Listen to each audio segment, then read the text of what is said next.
Ciao a tutti dall'azienda Agricola Rossi, questi nuovi aggiornamenti di luglio. E da dove cominciamo?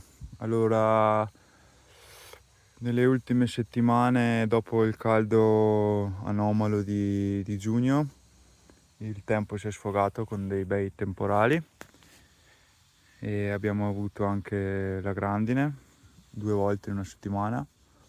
E la prima volta 30 secondi di grandine asciutta, bella secca, di dimensioni grandi fino a una nocciola, irregolare, quindi dove ha preso ha spaccato le mele. E la seconda volta altri 10 secondi di grandine un po' più fine, un po' più bagnata, che comunque segna anche quella.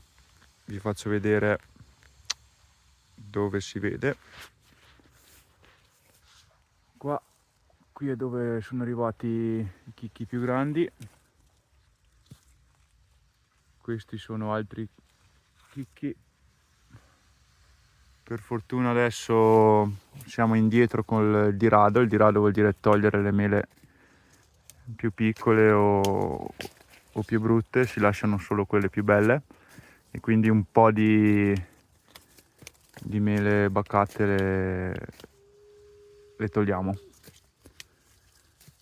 E ecco, questa è un po' la situazione, questo è il lavoro che stiamo facendo adesso e quindi ne abbiamo parecchio, siamo un po' in ritardo e adesso stanno maturando le albicocche e un po' di verdura dell'orto, le prime prugne e avanti.